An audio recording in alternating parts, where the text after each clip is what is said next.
Hello दोस्तों, welcome to are के education point. और मैं राकेश कुमार आपके पास आज लेकर आया हूँ रस।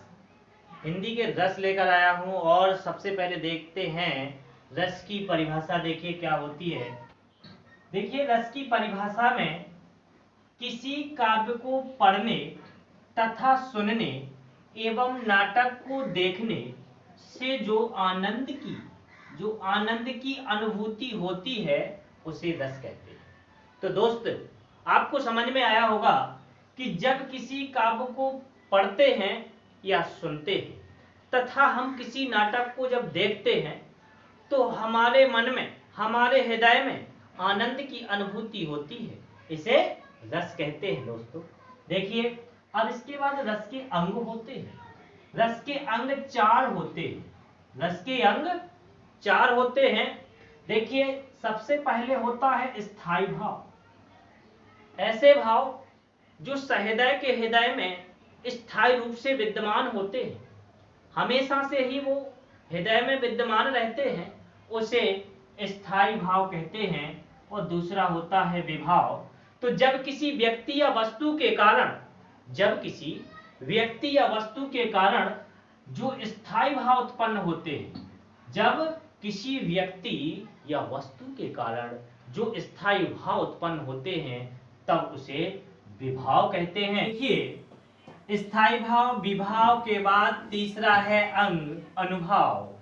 तो जब किसी वस्तु या व्यक्ति के द्वारा स्थायी भाव को हमारे शरीर के द्वारा प्रकट किया जाता है तब उसे अनुभाव कहते हैं। एक अनुभाव के बाद चौथा है संचारी भाव। तो संचारी भाव क्या होता है?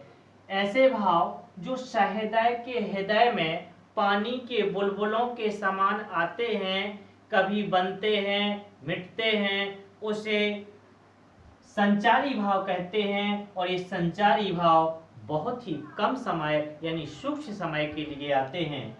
इसके लिए देखिए, मैं जो स्थायी भाव हैं, स्थायी भावों की संख्या 10 है और संचारी भावों की संख्या 33 है। स्थायी भाव सीखने के लिए मैं एक आपके लिए ट्रिक लेकर आया हूं। जैसे कि देखिए, वो ट्रिक है बीबी श्रृंकाहा अरव भसावा उजू रसोहा विक्रव भनेव। यानी बी से देखिए वीर रस और बी से वीर रस हो गया। तो इस साइड देखिए रस है और ये है स्थायी भाव। बी से वीर रस तो ऊ से उत्साह है। वी से विभत्स, विभत्स रस तो जू से जुगुप्सा। और स्रा से श्रृंगार तो रा से रति हो जाएगा। और का से करुण तो सा से शोक हो जाएगा। और हा से हास्य तो हा से हास्य या हंसी हो जाएगा। आ से अद्भुत तो बी से विस्मय हो जाएगा। और रो से रौद्र तो क्रा से क्रोध हो जाएगा। भा से भयानक तो भा से भय हो जाएगा। सा से शांत तो ना से निर्वेद हो जाएगा। वा से वात्सल तो वा से वत्सल हो जाएगा। तो देखिए, जो ये ट्रिक है ये आपके लिए बहुत ही काम आएगी। देखिए, बी से वीर, यहाँ पर रस है जो बी से वीर, वीर का स्थायी भाव उत्साह होगा। बी से विभत्स, विभत्स का जुगुप्सा होगा। स्रा से श्रृंगार तो रा से रति, का से करुण तो सा से शोक, हा से हास्य तो हा से हंसी, और आ से अद्भुत तो बी से विस्मय, रौ से रौद्र तो क्रोध से क्रोध, भा से भयानक तो भा से भय, सा से शांत तो नी से निर्वेद, वा से वात्सल तो वा से वत्सल। इस प्रकार हम एक स्थायी भाव सीख सकते हैं। तो देखिए, सबसे पहले श्रृंगार रस का स्थायी भाव रति और श्रृंगार रस की परिभाषा। तो श्रृंगार रस की परिभाषा क्या होती है? जब रति नामक स्थायी भाव, विभाव, अनुभाव एवं संचारी भाव से संयोग करता है तब उसे श्रृंगार रस कहते हैं। तो श्रृंगार रस की परिभाषा, जब रति नामक स्थायी भाव, क्योंकि श्रृंगार का स्थायी भाव रति होता है, जब रति नामक स्थायी भाव विभाव, अनुभाव एवं संचारी भाव से संयोग करता है वहां पर श्रृंगार रस होता है। और दोस्तों, श्रृंगार रस दो प्रकार का होता है। नंबर 1 संयोग श्रृंगार और दूसरा होता है वियोग श्रृंगार।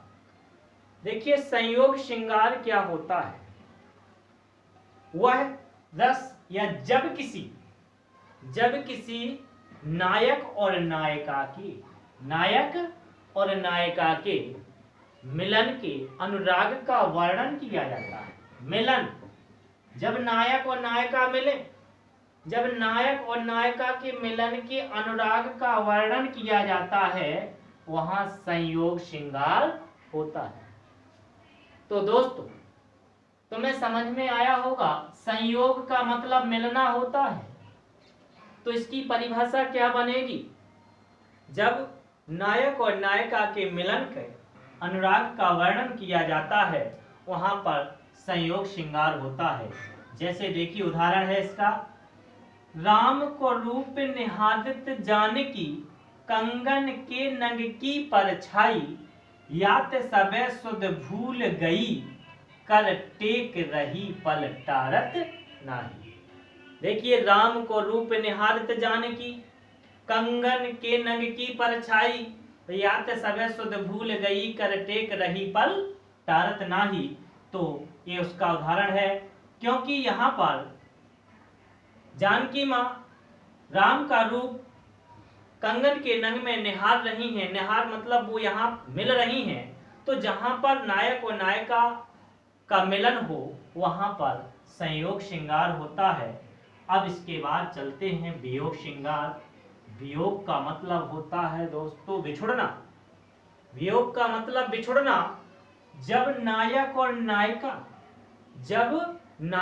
नायिका के बिछुड़ने की अनुराग का वर्णन किया जाता है, जब नायक और नायिका के बिछुड़ने के अनुराग का वर्णन किया जाता है वहां पर वियोग श्रृंगार होता है। वियोग मतलब बिछुड़ना। जब नायक और नायिका बिछुड़ जाएं वहां पर वियोग श्रृंगार होता है। इसके उदाहरण की ओर चलें तो इसका उदाहरण होता है, देखिए, हे खग हे मृग हे मधुकर श्रेणी।